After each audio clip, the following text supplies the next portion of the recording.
Uh-oh.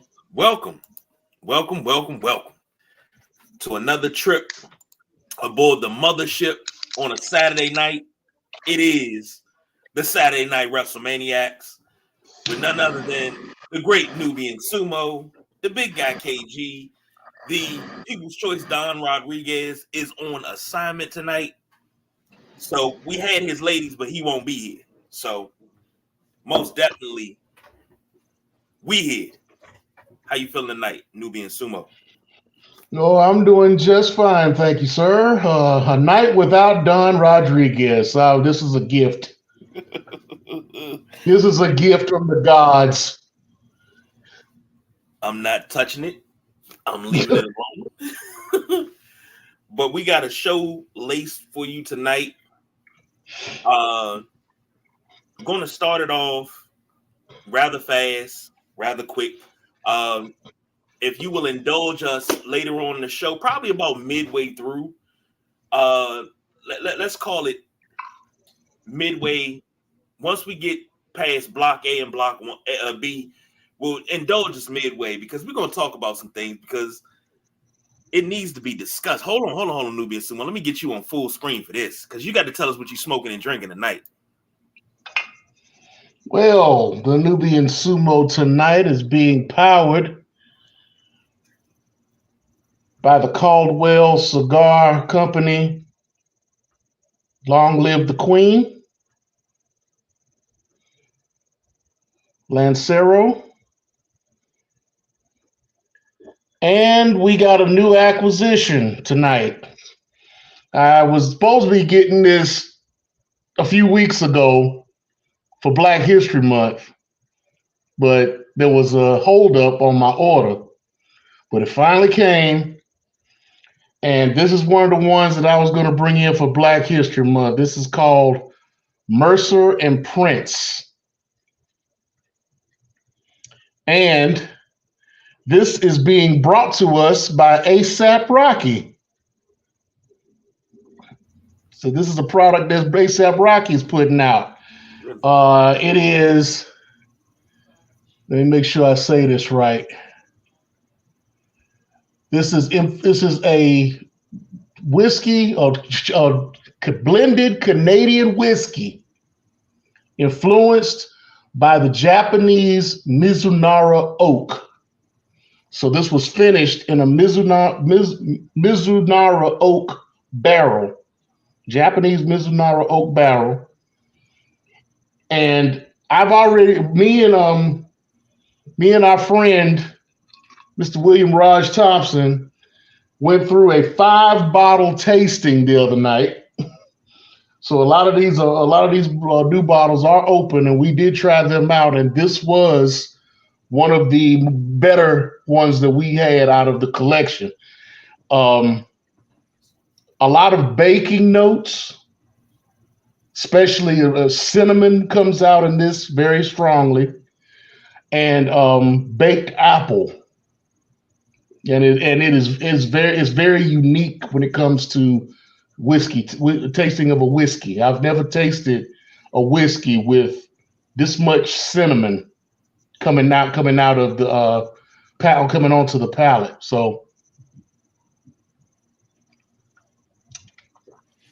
I don't know if you've ever had like a homemade fried pie, or what my grandmother used to call apple jacks from the country. I mean, real, true, homemade, pan fried Applejack. This reminds me of, but it's not like a flavored, artificially flavored type. You know, it's more than, it's like natural. So this is very good. So if you find this, like I said, it's brought to us by ASAP Rocky, and you can. This is a very good find. I think I paid about $45 for this bottle, so it's very affordable. If you are looking for it immediately and don't want to go looking for it, I ordered it through a website called sipwhiskey.com. And they got all kinds of different different things on their website, rums, vodkas, gins, the whole 9 yards. So you can check them out. Give them a free plug, I guess. So keep folks from having a hunt. But that will not keep you from ordering from Fort Mose. All right, we sticking with Fort Mose now. These are our unofficial official sponsors. So make sure you go to buyfortmose.com/discount/maniacs. 10% discount on if you use our promo code to buy 2 bottles, and you get free shipping. And right now they have a March Madness sale where they have cut all 3 of their faces off by $20. If you are going to buy from them, this will be a great time to do so. Because that whiskey, that rye whiskey bottle that I had was a $79 bottle. It is now $59, $59.99. And with our 10% discount with the promo code, like I said, www.buyfortmose.com/discount/maniacs. Get on it, folks. See, that's one thing you can always count on with the Nubian Sumo. Good drink, good smoke, and it just so eloquent when you do it. And then the combination of the drink that you have now and the stick that you just lit up. How is that combination on the palate? Actually, I'm glad you said something because I was just about to. These 2 pair very well. Very well. This is a more natural wrapper on this. It's this cigar and that whiskey. This is a great pairing. This is a great pairing. Now I had a stronger cigar with this when I first had it, and it paired well with it, but not as well as with this one. These 2 together are excellent. Excellent. So yeah, I would say get you a mild to medium cigar to go along with that. Yeah. You got yourself a good time right there. See, I'll say this. You tune in for the wrestling, but you stay for the knowledge of cigars, whiskeys, ryes, and bourbons. So that's what you tune in for, and you get it all here with the Sideline Junkies Saturday Night Wrestlemaniacs. Darn tootin', since we can't cuss no more. So we say something about this on the Thursday Night Throwdown, but I have to give the Nubian Sumo his time with this. We lost. I mean, to be quite honest, we talking 4 days in a row. Because, as a matter of fact, not only Virgil, we'll start with Virgil. I have to go over to Oli as well because you haven't given your thoughts on Oli. So let's start with Virgil. Virgil, Mike Jones, otherwise known as Virgil in the WWE, also was Vincent in WCW, member of the NWO. They say he was an ornery one. They said he was something else out there. I really didn't know too much about him prior to the WWE. I didn't really see anything from him. Didn't really know his background like that, but hey, he was a $1 million champion. You could say, I mean, how many people can you say held a $1 million title? Stone Cold and what's his name?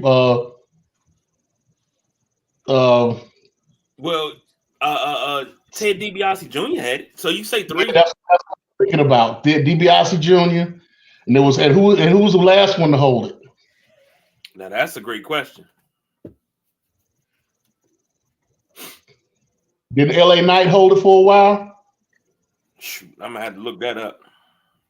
I believe LA Knight held it for a while because he did a when he first got started with the WWE. He had a thing with with Ted DiBiase for a while. So can't too many people say that he held the $1 million championship. But yeah, Virgil was a great hand. You know, he had some pretty decent matches and went up against a lot of people as DiBiase's enforcer at the time, his heater. So not so much in WCW. You know, the joke was that when he came into WWE, his name was Virgil as a rib against Dusty Rhodes. And then they did the WCW reciprocated, called him Vince as a rib to Vince McMahon. So, you know, but yeah, he was a very good hand. From what I read, whenever he went to these conventions and these autograph signings, he was a trip. He was something else to deal with. But he was all about his coins, as a friend of mine likes to say. That is true. That's true. He was about his coins. So, yeah, he was a character, and he will be missed. You know, we'll have to see. Well, other than now, SmackDown did give him his flowers. You know, they gave him his rest in peace at the beginning of the show. I believe they did, and I know TNA did as well. So I'm not sure about AEW, but we'll have to see what goes on with that. But yeah, he will be missed. Now, for those that didn't know his accomplishments in wrestling, he was a one-time AWA International Heavyweight Champion, one-time AWA Southern Tag Team Champion with the late great Rocky Johnson. He was the New Jack City Wrestling Heavyweight Champion one time. PWI ranked him number 74 of the top 500 singles in the PWI 592.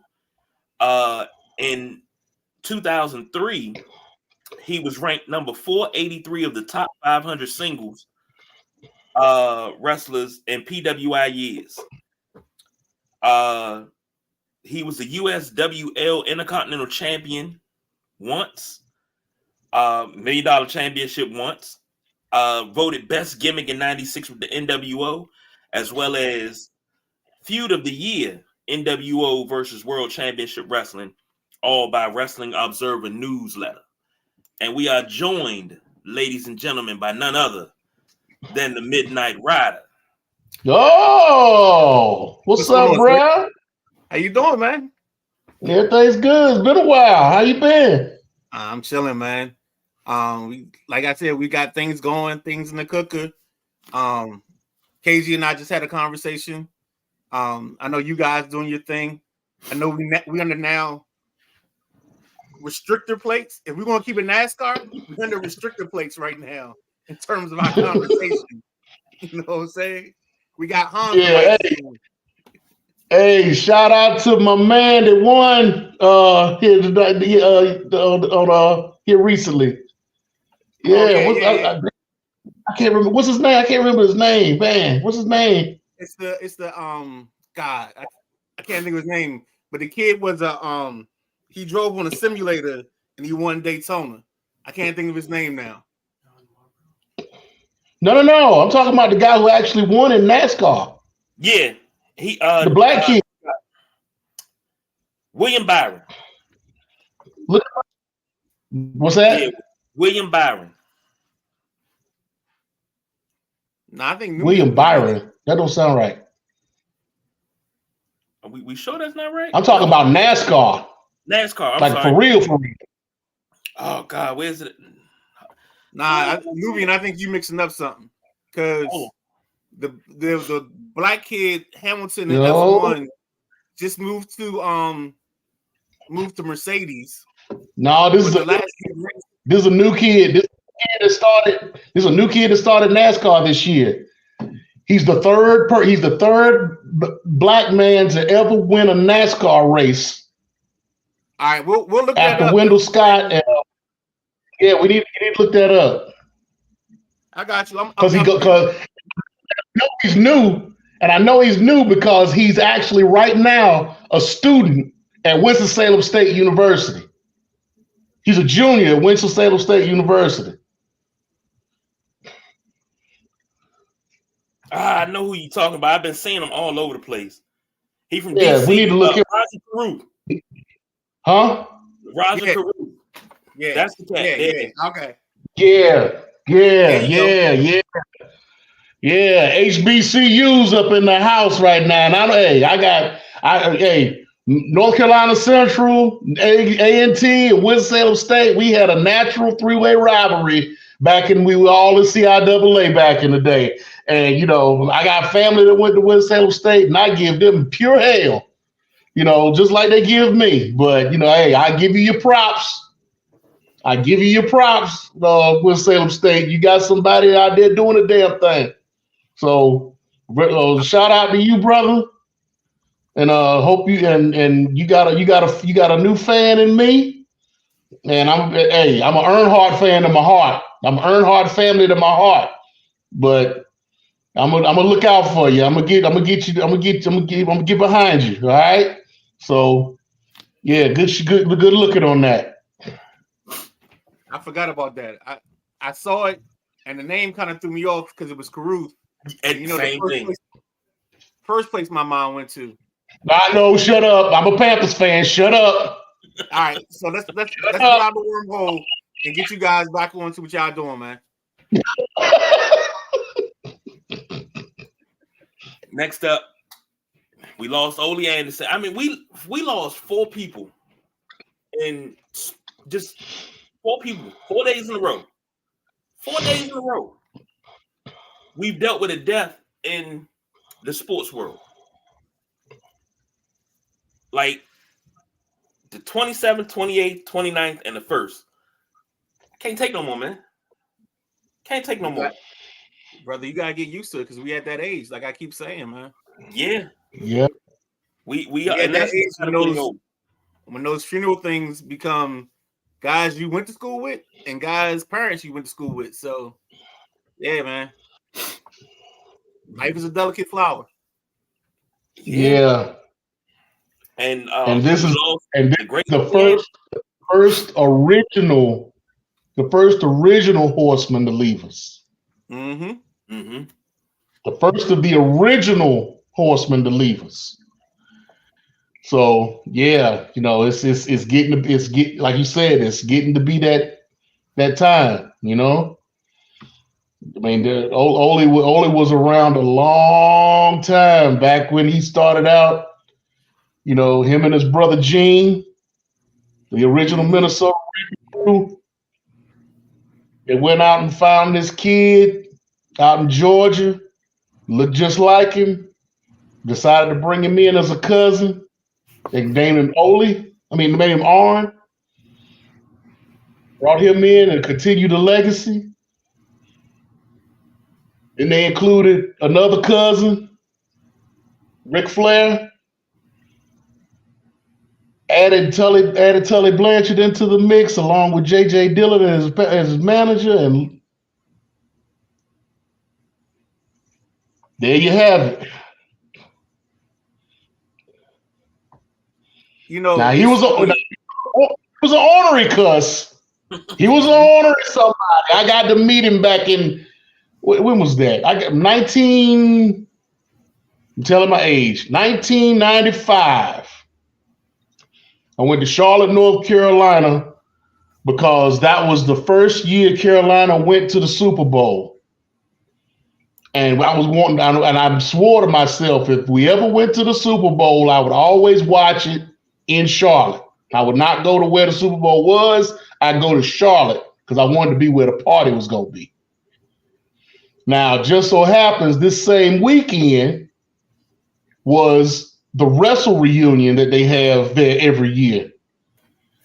And a friend of mine who we got to get on the show one time, the Mad Fan with 2 Ds. I went to school with him, the Mad Fan, a masked gentleman of mystery from parts unknown. He asked me to get an autograph copy of Ole's book. And so I wound up going and I found Ole and I walked up to him and was like, "Hello, sir, how you doing?" He's like, "What the fuck do you want?" I haven't had my coffee today. I haven't eaten anything. I'm about to go to lunch. What do you want?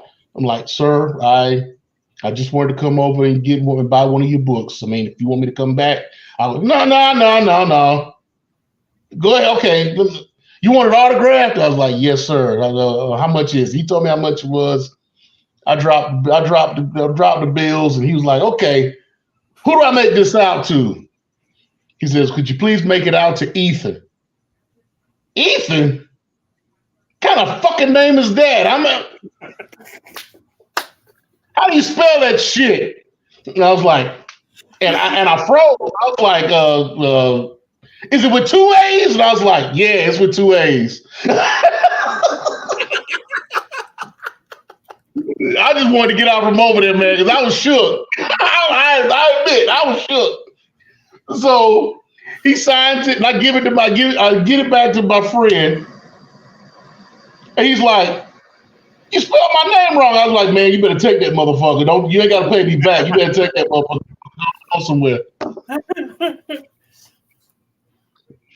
But if you've seen him on YouTube, if you've seen him outside of the ring and some of the things that he's talked, some of his interviews and whatnot, believe me, that is really Ole. That's him. And I'm sorry I cussed, BJ, but I couldn't tell the story censored and make it, we talk about Ole Anderson. You know what I'm talking about. So I'll take the fine on that one. It's amazing, because I stumbled onto the Horsemen one Saturday morning, and y'all know how it was back in our day. You didn't have a remote. You had the knob, you turned the one knob, the bottom knob to I think it was a U or whatever, and then you had to turn the top to get to the other stations, the 20 and above stations. You were the remote. Say that again. You were the remote. Exactly. And I remember you were the remote. You were all that, yeah. And I remember getting to like channel 50 or 54. It was WNUV. And like this wrestling show was on. And I stopped and I started watching. And I'll never forget, it was this group called the Four Horsemen. And they came out, and I forgot who they jumped that week. And I was like, damn, it's pretty interesting. The next week was the week they followed Dusty to Crockett Promotions, tied him to the truck, and broke his arm. I was like, after that, I was like, I'm in. Whatever this is, I'm gonna watch this. And like, yeah. But the Horsemen were just special, man. Ole and Arn, that whole group, that dynamic. I know Ole's had some other things come out, on his business side. But yeah, he was just a classic villain. I don't even think kayfabe needed to have kayfabe. He was ornery and a jackass. I think we can say ass. As long as you put Jack in front of it, you good. Yeah. Right. Yeah. I'm just a jackass. He was that. But definitely somebody you're gonna always remember, because I think his fingerprints will always be on wrestling and the way we view wrestling post 1985. Oh yeah, because I mean, he not only was he a wrestler, but he was a booker. He was a promoter. Right. Exactly. He was a guy who there are a lot of storylines and finishes that Ole came up with that are still being used today. Mm-hmm. So he left an indelible mark on the wrestling business. So yeah, no doubt. looking at his championships and accomplishments, two-time AWA Midwest Heavyweight Champion, two-time AWA Midwest Tag Team Champion, once with Ox Baker and once with the Claw. NWA Florida Television Champion once. NWA Florida Tag Team Champion with Ron Garvin once. NWA Tag Team Champion, that was in Florida. In Georgia, NWA National Tag Team Champion with Thunderbolt Patterson once. NWA Columbus Heavyweight Champion once. NWA Georgia Tag Team Champion 17 times. 7 with Gene Anderson. 5 with Ivan Koloff. 2 with Lars Anderson. 1 with Ernie Ladd. 1 with Jerry Briscoe. And 1 with Rene Goulet. Television champion. You about to say Robert Goulet like he was on the Love Boat or something.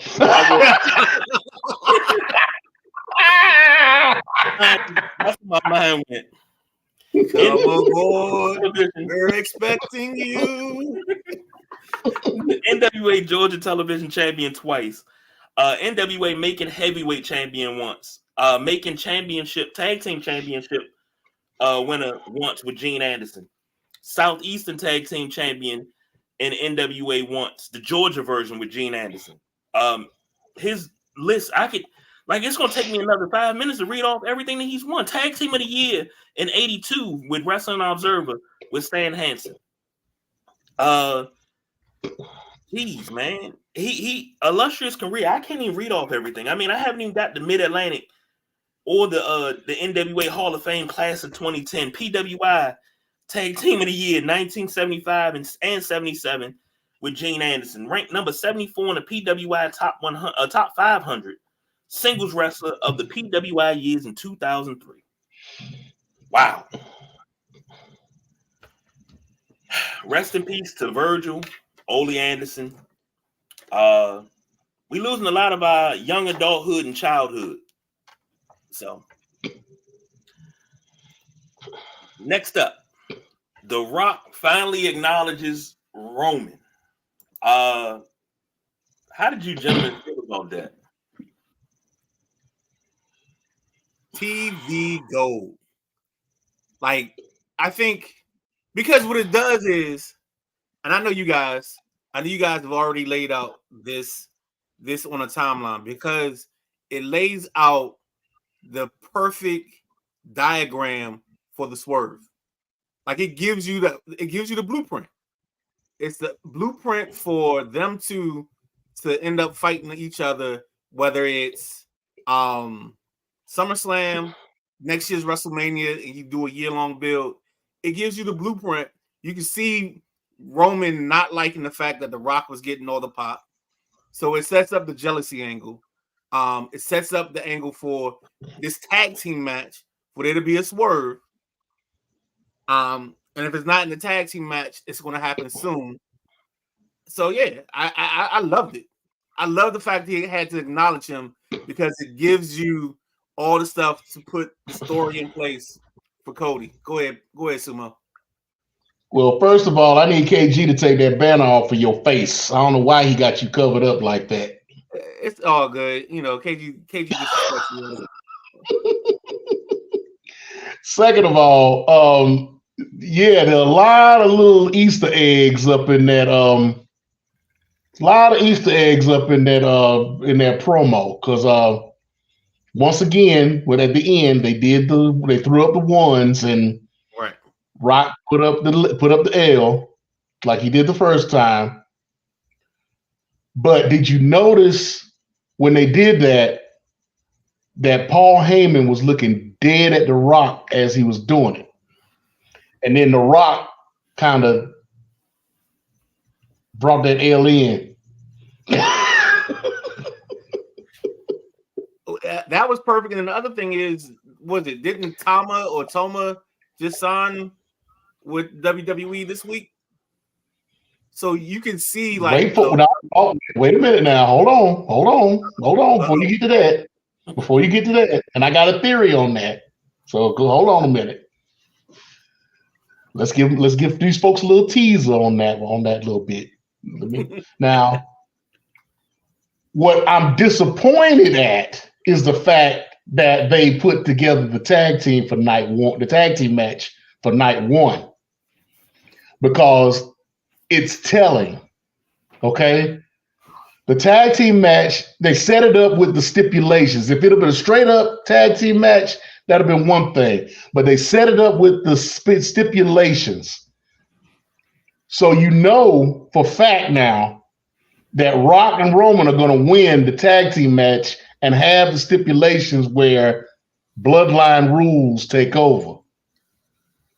So that'll be night. So that means the swerve comes on night 2. Right. Instead of night 1. But they're going to set up the swerve on night 1. Right. Now, as far as Tama is concerned, yes, Tama Tonga from New Japan did sign with New Japan Pro Wrestling, with WWE. He's at his last night, not too long ago, last week rather, a week before last, in New Japan in a match against his brother and his tag team partner, Guerrillas of Destiny Old versus Guerrillas of Destiny New, of which Tama took the pin, as he should. On the way out, you're supposed to go out on your back, unlike some people did in New Japan. I won't go into that, but whatever. My theory on that is that he doesn't go to Bloodline. I don't think he's going to go to the Bloodline. They are actually setting up another tag team coming out of MLW that's going to become the newest members of the Bloodline, which is Lance Anuahi and Juicy Finau. Okay? They become the new members of the Bloodline. Now, fantasy booking, but the way I see it is Tama becomes the newest member of Judgment Day. Okay. The swerve comes with the Money in the Bank briefcase, where Damian Priest tries to cash it in. He succeeds in winning the match, but they find out that either the contract is not in the briefcase or it's been signed by Finn Balor. Finn Balor ends up turning on the Judgment Day, and who comes in to help him but his former original partner in Bullet Club, Tama Tonga. And then to set things off even further, now that the OC is broken up, they eventually bring back from NXT Gallows and Anderson. So now you got 4 of the original 5 members of the Bullet Club in a faction in WWE.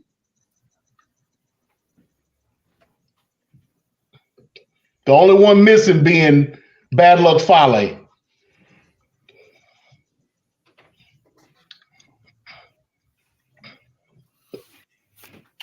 See, go ahead, KG. I got a whole different thought, because when I seen that clip of Roman stopping the Rock and the Rock acknowledging Roman, then he goes into the "if you smell," and Roman takes the mic and says, "what the bloodline is cooking." I see a swerve coming, and it's gonna be a swerve that nobody else really pays attention to. You got to be deep in the bowels of dingo or craziness to really see this swerve coming. I think I'm probably deep down in the bowels of dingo with this one, but it's gonna be a swerve so epic. It's gonna be one of them ones. Once it happens, and whatever goes on, you're gonna sit there for at least 30 minutes and just go, "Oh my God, what did I just watch? Oh my God, oh my God, oh my God." Oh my God. But it's going to be something. I expect The Rock to either cost Roman the championship,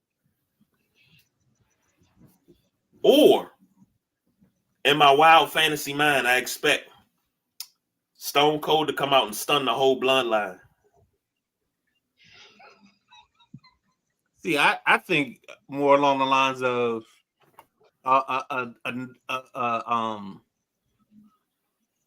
a separation in the bloodline, almost like a civil war, which you could take to past SummerSlam, past even into the Survivor Series, where you get like maybe you get Jimmy to align with whatever the face side of it is. It's Jimmy, maybe Tama, The Rock, or however that goes, and then they face off against Soa, Jay. I'm sorry, Jimmy's on the other side. Jay's on the Soa Roman side, and that's how they end up into a battle of the bloodlines. You maybe bring in Nia. You know, maybe you make Ava, Rock's daughter, a mouthpiece. Like, you got many ways to go with this. See, yeah, there's a lot of ways you can go. I mean, and remember, you still got Jacob Fatu, right, and Zilla Fatu that are waiting in the wings. Right now, they wreaking havoc over in GCW right now as a tag team. So you never know what's happening with them, because they are looking at bringing Zilla in. They keep talking about bringing Jacob in, but they keep shelving him for some reason. But I don't know if they're just holding on to the right time to sign him or what. Or maybe they've already signed him and they just letting him do his thing until the right time to bring him in. You never know. But yeah, it's a lot of, and now they're talking about Rikishi being involved some type of way. Rikishi getting involved in WrestleMania. So I saw a thing where, like, whatever the match between the two Uso brothers and Rikishi would be the special referee. So they would have Jimmy versus Jay at WrestleMania, with Rikishi being the referee in that match. It's possible. It's possible they could do that. It was a fan site, so yeah. I think you might be going too far with Rikishi.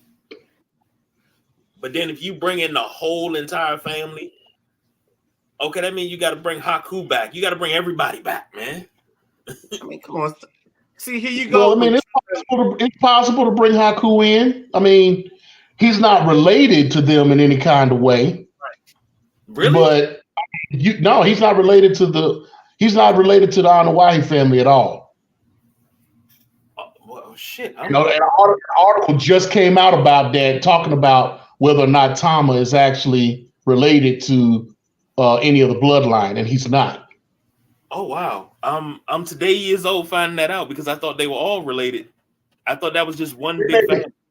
They may be related. I mean, now what was said in the article was that, just like with The Rock, and because remember when Rock pulled out the PowerPoint presentation of the family tree, remember it was said that High Chief Peter Maivia and The Rock's grandfather, the other side of the family, had a blood oath or a relationship through blood, through a promise, a brotherhood. They weren't necessarily related, but once they made that bond, they became actual family, and that's how they became related.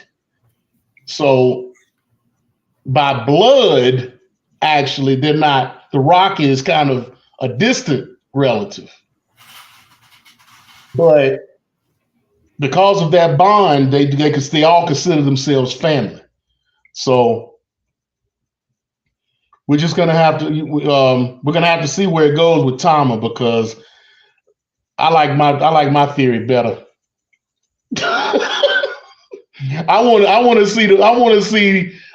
see the original members of the Bullet Club getting back together. So question for you. What would you call it? Because you know you can't use Bullet Club. So you would have to come up with a name. And I'm sorry, I don't trust the WWE with making up names. Because what we got Judgment Day, we got the Final Testament. I mean, what is this group we call Deuteronomy? Like, what are we doing here? No, they've already got a name already. They bring back the Balor Club. Okay, I can live with that. They bring back the Balor Club. That means they already got the pallets for the shirts. Right. They can bring back I got the shirt in the back where they have the OGBC because they're all OGBCs. OG Bullet Club. Right. So they can bring those shirts back out. It's already ready. It's already ready made for them. All they got to do is put them together. And I just laid out the framework for them. So as we always say, cut my check. So here's the question for you. Because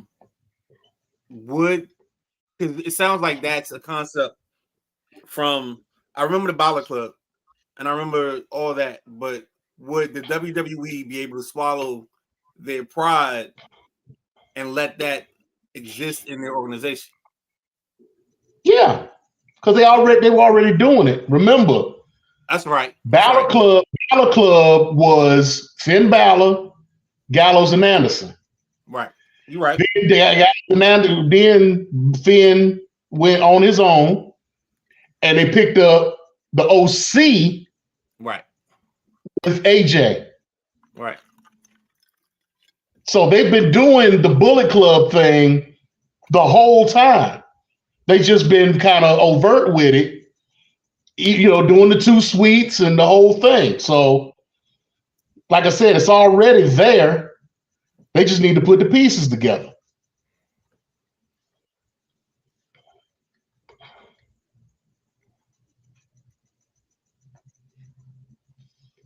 You're on mute. Yeah, oh yeah. I heard that. Damn. That's great. Damn. Oh my God. That was profound. Someone said that was We got to jump off into something real quick as promised. Just a little spot. And then we'll jump into That's Just Nubian. And then we got some Sting memories coming up. So, or you know what? Nubian, let's go ahead and switch it around. Let's go to That's Just Nubian. We'll save that we'll save the spot for the end of the show. So okay, well, hold on. Okay, well, we'll go. Well, I'll go ahead and do a little something real quick for you. We'll start off with Japan. I gotta get you ready, baby. I gotta get you ready. Hold on. Okay.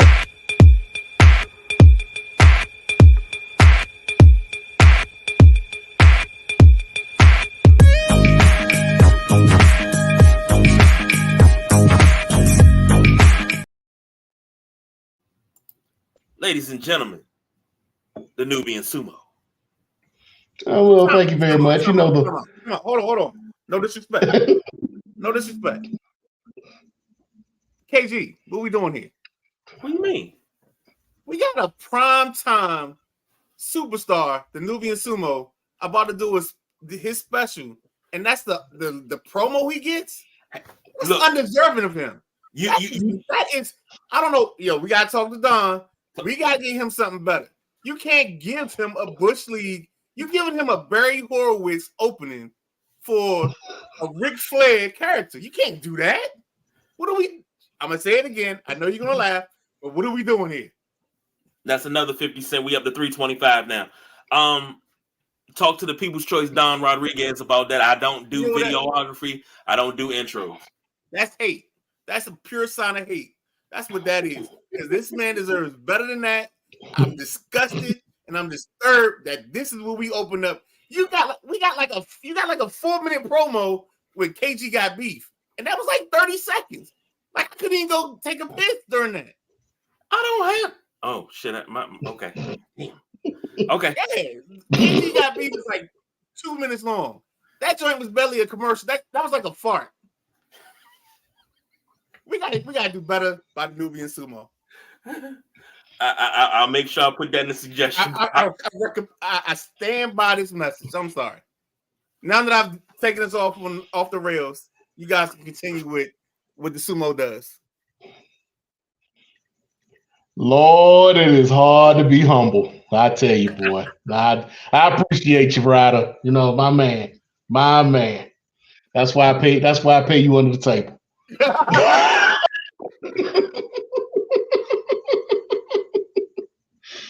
But we gonna try to make this quick. You know, we don't want to take up too much time with this.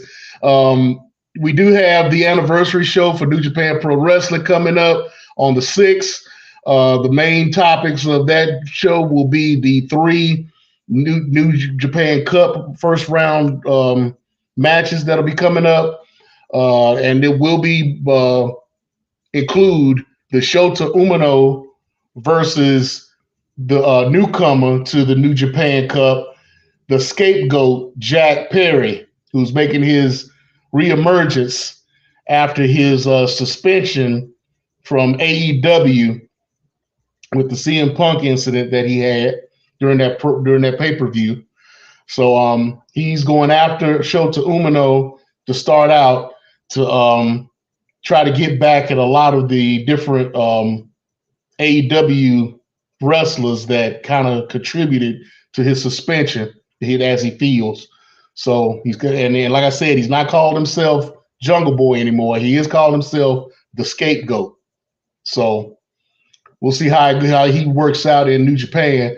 And then it's going to be headlined by what they have been doing for the last 6-7 years with the anniversary show. They give the IWGP Junior Heavyweight Champion a shot at the world champion, or now the world champion, but it's a non-title match. So it's going to be Tetsuya Naito, the world champion, versus Sho from the House of Torture Bullet Club sub-faction. Now, Sho is trying to make this a world title match. So we'll see how it goes with that and see if they make that an actual title defense. So we'll have to see about that. Then after that happens, they will go into the New Japan Cup. And that will go on. That's going to be going on for a good while. And the New Japan Cup winner will be getting a title shot for the IWGP World Heavyweight Championship. So that's going to run all the way into March 20th. And then that'll go into Sakura Genesis. Which will be the road to Sakura Genesis, which is their main spring show. So we'll have to see about what's going on with that, and I'll keep you posted on that. Now, going into other news, you got Vikingo, who is the AAA Mega Champion, who has been doing a lot of work in AEW recently, and other shows like TNA and some other shows. He is now hurt right now. They had to cut a match short last week for him because he has a torn meniscus and a ruptured ligament in his right leg.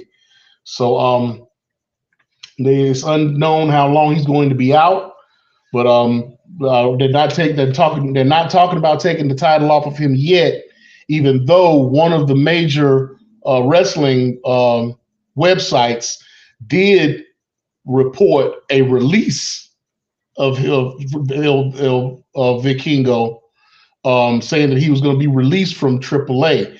Now, if this is true, then this would open up the AAA Mega Championship for Kenny Omega to slip in and take that belt, because AAA has been saying for the past couple of years that they want Kenny Omega to hold their belt again. So being that he's been hurt for a while, he is supposed to be host or what did host some kind of video game conference or something that happened this weekend.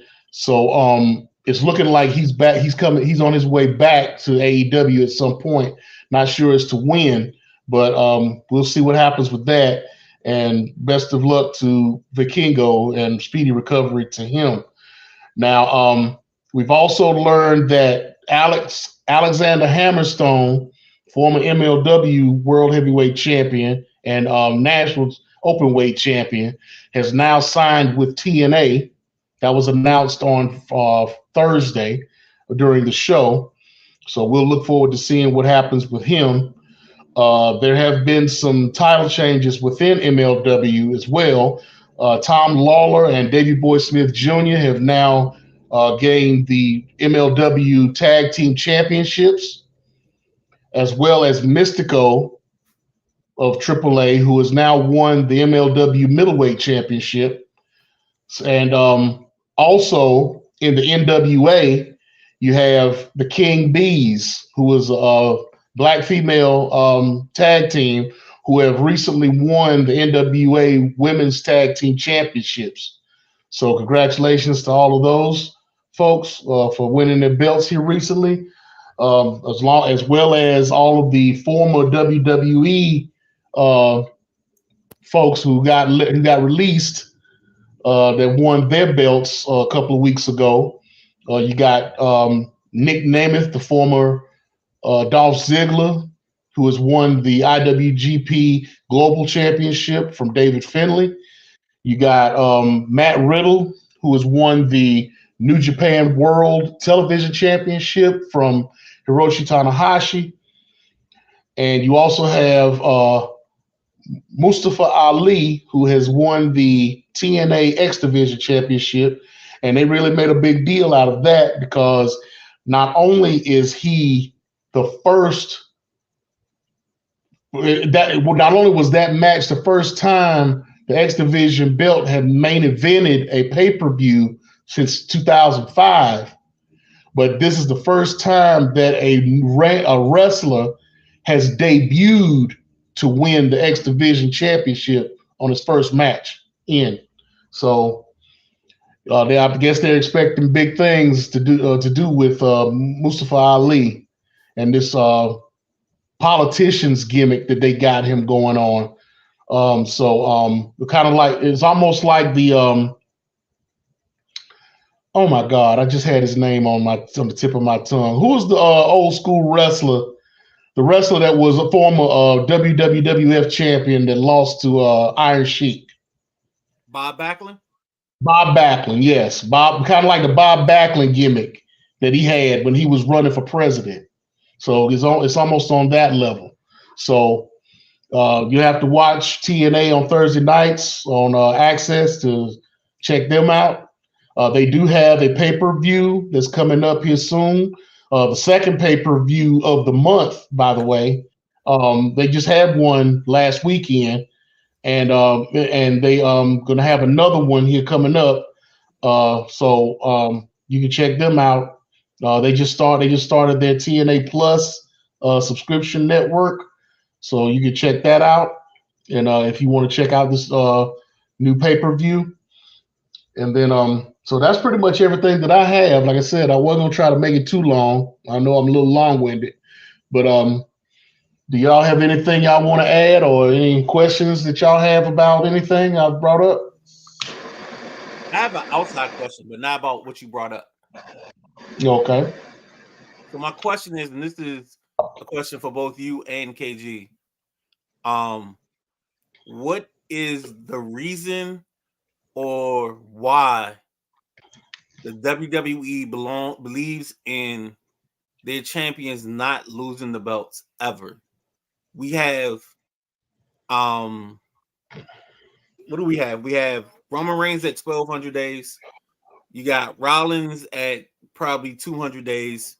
You got the Judgment Day at 100 and whatever days. Only title that changes hands is the women's SmackDown title.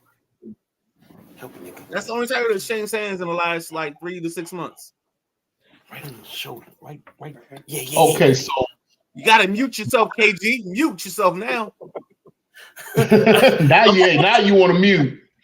Yeah, I'm having a allergic reaction here. Hold on. I believe the unicorn is made it from Don's house over to KG's house. So that's what it sounded like. But okay. My opinion on that is the fact that they went so long with quick title changes. You have somebody who have a title for 2-3 months and then it changes hands real quick. We've talked about this on the show before, because Don and KG were at one point disagreeing with the fact that Roman had the belt so long, and that KG was really upset when Brock Lesnar had the belt and wasn't defending it. But my thing was, this is just a throwback to the way wrestling should be, or the way wrestling was. When you had a champion for a year, 2 years, to make the title significant, to make whoever's holding it significant. They put this belt on Roman and they had him holding it, and they're trying to keep it on him at least until he beats Hulk Hogan's record. They want to try to make Roman Reigns number 2 in title reign history. So behind Bruno. So now, do I agree with it? Yes, I do. I enjoy the fact that he has this belt so long. I do. I'm a proponent of the fact that he doesn't have to defend it but once a month, because that's the way it's supposed to be. You make that title exclusive. You make that title a spectacle, like it's supposed to be. You don't want to have to defend it every week. That's what Seth Rollins' belt's for. That's what the Intercontinental belt is for. So they had to show every week. Go ahead.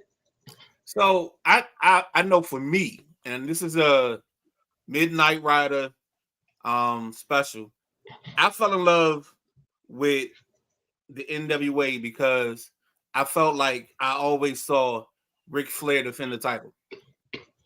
Ric Flair had that Great American Bash where he defended the title those 14 days. It was nothing for me to wake up on a Saturday morning and all of a sudden see Ric Flair fighting somebody. Now, of course, the Horsemen jumped in, but Ric Flair was defending the title, or it would be a time limit, and we get the 1, 2, 3. The 3 would happen after the screen went black, and you couldn't see what happened after that. All that I loved. So watching this, where like the Roman Reigns title defense is, the storyline is the same. He gets in trouble, they jump in, and then he wins, and it's like, and I don't know if you guys follow, but there's a guy on like Facebook that has like this series of like, he does, all right, Roman Reigns versus Godzilla and King Kong, and then all you hear is the 1, 2, 3, and then you hear the Bloodline music come on. Right. Yeah, I know you're talking about. Yeah. Yeah. And that's how I see. Also, but I get you on that. But remember, that happened after they got bought out by WCW.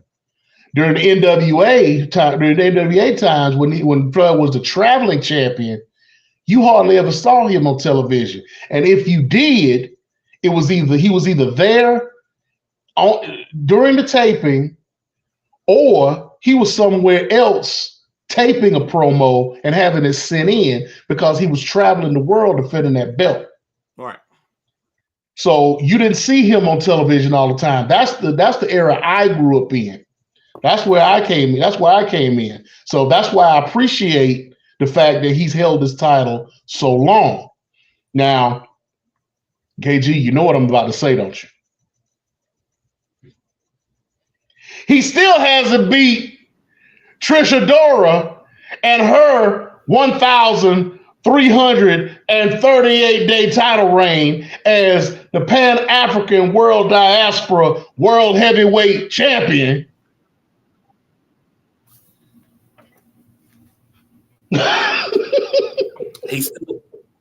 He still ain't beat Bruno Sammartino record either. Not, and he won't. He's not gonna be. He's not gonna beat Bruno Sammartino. No, he won't. But he will pass Hogan. So how long will you him to get Hogan? I think he's got like maybe a couple of months before he passes Hogan. It's close. See, I thought this would be the perfect point for him to jump off, lose a belt, and then go into hibernation for 6 to 8 months. Because I thought he needed a refresh. But then again, when you don't wrestle or defend your title, but like once every 45 to 90 days, he probably doesn't need a refresh. Because it's like he's held the belt for 1,237 days, but he's got like 54 title defenses. 1,279 days. And Hogan is at 1,474. So he needs less than 200 to beat Hogan. And WrestleMania is what, 30 days? Like a month from now? WrestleMania, I think we're down about, we're over a month. It's about 40 days. Because last week it was 53. So we looking at about 40 some days. So either they're going to take the belt from him at WrestleMania and let him take his break, or they're going to let him slide and take the belt from him at SummerSlam and let him beat Hogan. Or think about this. The fantasy book. No. But think about this. I remember this from years ago. This was pre-2006. They put out a WWE the magazine, and they were talking about records in the industry in WWE that would be the ones that are attainable and the ones that are out of reach. They said Flair 16 world championships is attainable. Triple H would be the likely one to beat it. Triple H never made it. Actually, they started, even though WWE is not doing it yet, they're now saying that they're adding some of the ones that weren't included before. So now Flair's actually going around saying he's 22 time, which is closer than what it actually is. I'll take that. Now, of course, you have the records of Bruno Sammartino. That's unbreakable. The Fabulous Moolah being the women's champion for 26 years. That's unbreakable. But I mean, is it really a record if the title lay dormant for 26 years? If they dropped it and brought it back and they kept her as champion, why not? Well, she was a final. But this is one of them ones where I think this is more, and somebody said it. I can't remember who it said. They said that they're trying to erase Hogan.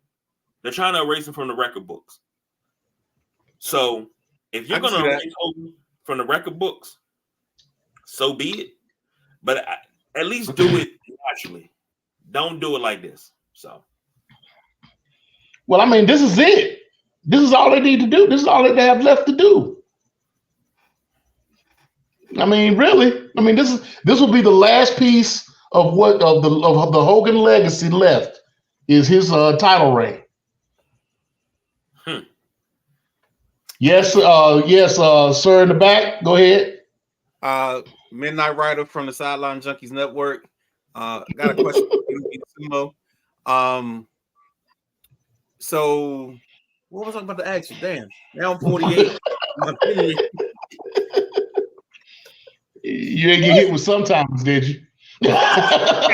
Sometimes, many timers, often timers. Shit. Got a case of CRS over there.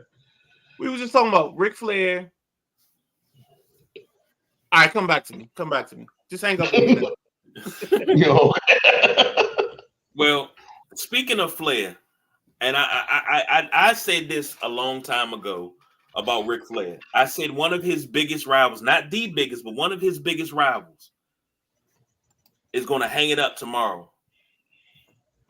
And that is none other than Sting. I want to go around. We can talk our Sting memories, but I want to say this. Everybody wanted to be Hogan when I was growing up. Everybody wanted to be the Iron Sheik. I always wanted to be Sting.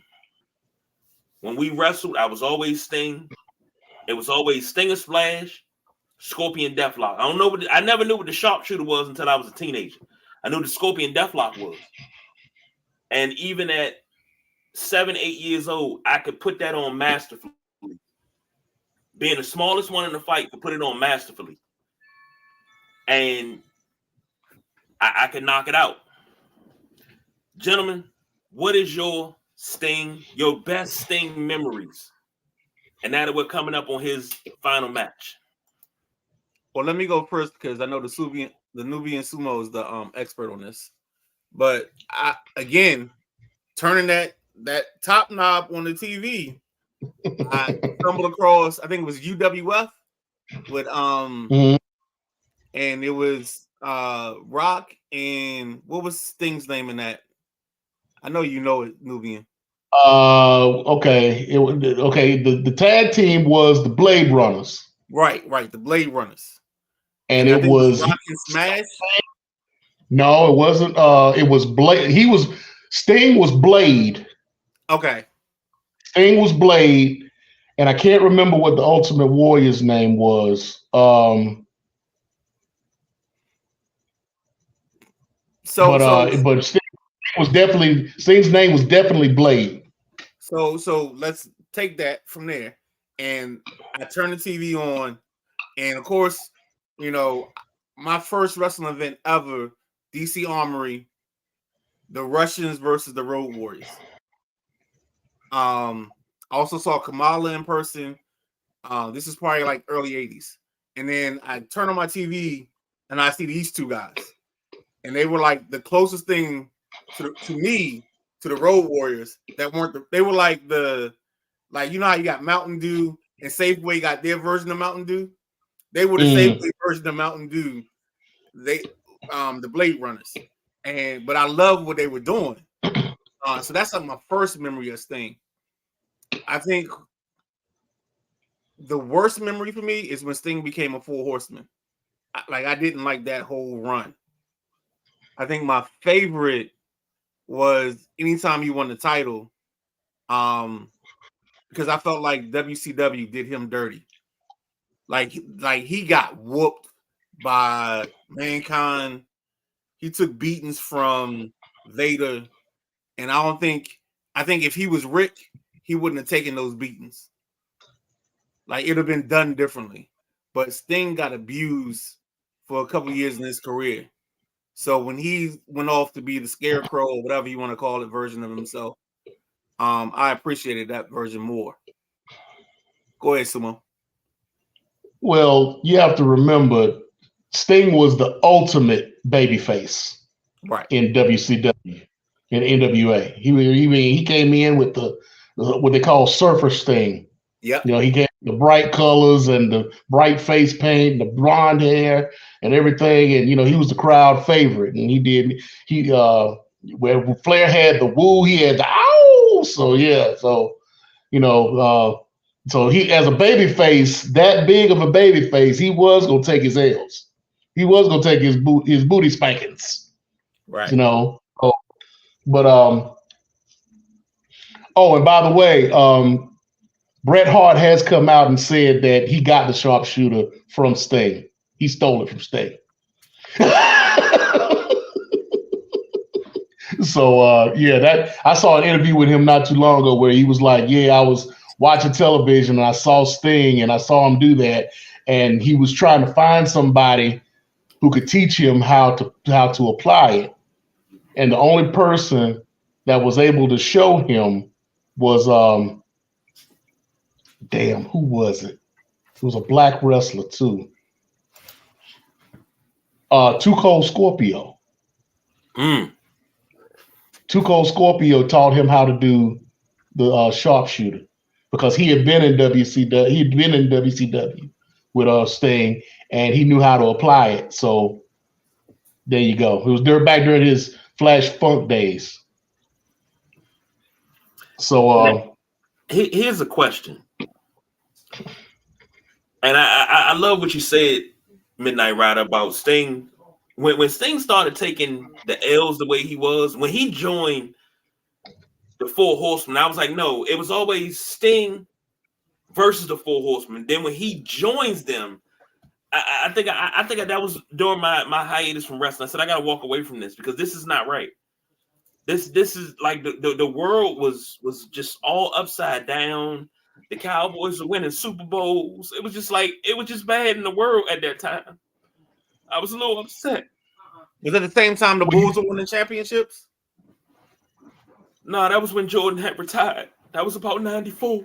Oh, so the world was great then. No, the world was terrible. now you do know that was all a setup, right? I kind of figured it was setting Sting up because he was in title contention, and they wanted to kind of bring him in to keep him from going against Flair, which is why they gave him the ultimatum. Why Ole, going back to Ole, gave him the ultimatum. He says, you give up your title shot and you can stay a horseman. But if you decide to go through with this title shot against Flair, we're gonna have to give you we're gonna have to give you that work. you're gonna have to take this fade, catch this fade.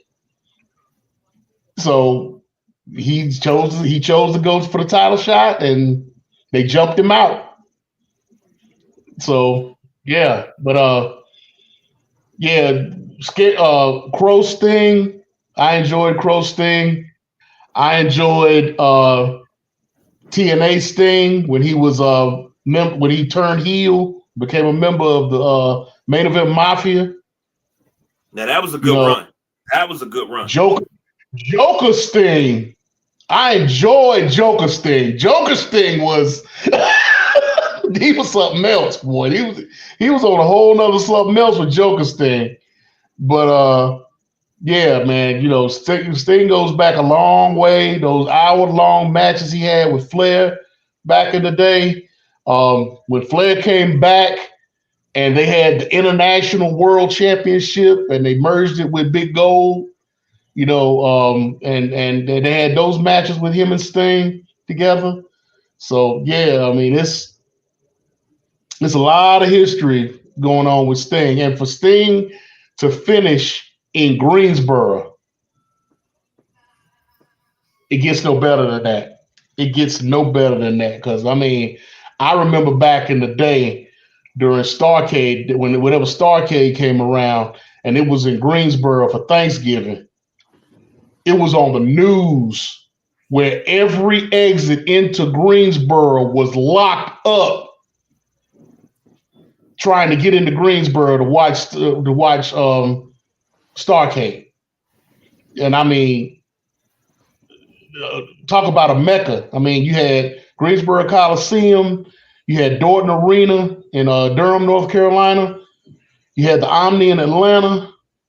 I mean, you had Greenville, the Coliseum in Greenville. I mean, you had all of these different places, and Sting sold out all of them. Mm-hmm. I mean, they call it Flair Country, but Sting got a piece of them too. So yeah, it's gonna be interesting to have a wrestling world without Sting in it. So, and I don't think any of his sons are looking to try to get into the business, even though they had him on the AEW show on last Wednesday, and I don't think any of them trying to be in the business like that. So,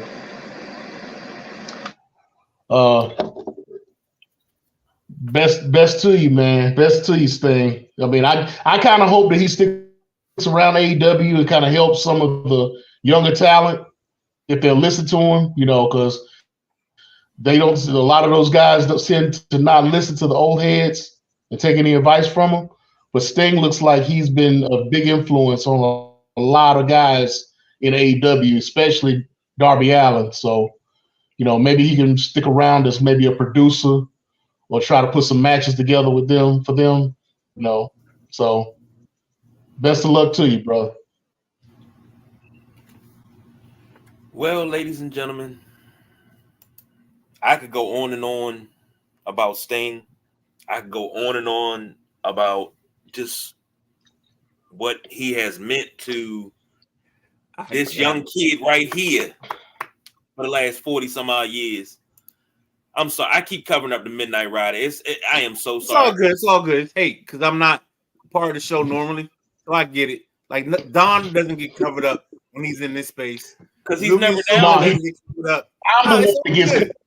I'm the one that gets covered up when I'm usually the one down there where you are. So yeah, that's why I spoke up for you earlier, because I feel your pain, brother. It's because we black. It's because we black. Look, I made it better for you. I done switched you out. No, it's too late down because you got wrap that shit up B in the ticker. So you can't even your own face. It's wrap that ish up B. Oh, we can't. My bad. Did I cuss? I'm sorry. We can't be cussing on here. We're being censored. We still see your face. Still see your face. See, no. That make you feel better. This is a conspiracy. The KT has a conspiracy against the Nubian Sumo and the Midnight Rider. I know, right? No, don't do that. That better? It's not natural. Not natural, bro. Hey, look, Ryder. It's the last ones in to get it right. Exactly. Last ones in get the disrespect. It's all good though. We about to turn heel and become the outsiders. Oh, here we go. See, next time I renegotiate my contract, we're gonna have to do it so I'm top middle and them two can be on the bottom. How about that? Yeah. I'll say this. You guys are funny. You guys are real funny. But we got to jump out of here. Like I didn't even leave time enough for the spot. But put it this way: got a video dropping after this show. Gonna drop it again. The Nubian Sumo letting you know why you should buy from Fort Mose, and he's gonna give you a tutorial of sorts. So make sure you stay tuned for that. But the Midnight Rider, myself, and the boss BJ will be back tomorrow morning for the Sunday Rise. Talk a little NFL draft. Quite a few things. I got a couple questions for the Midnight Rider, but I won't say anything now because of content. So what did I say we had? We had $3. Let's see if we can get maybe organically to a whole $4 in the pot with the Nubian Sumo saying the phrase that pays. I'm sorry. The Midnight Rider saying the phrase that pays. So now he's trying to give you my phrase. Jesus Christ. This is okay. I'm gonna go ahead and just walk it off right here. So for the Midnight Rider, the Nubian Sumo, People's Choice Don Rodriguez on special assignment. And I think we got to give it to him for the one time. Diversify your bonds, snitches. Damn it, he took my line. He took half of my line. Yo, this is not my normal spot. I'm trying to Oh, God. What are you doing? Konnichiwa. Damn.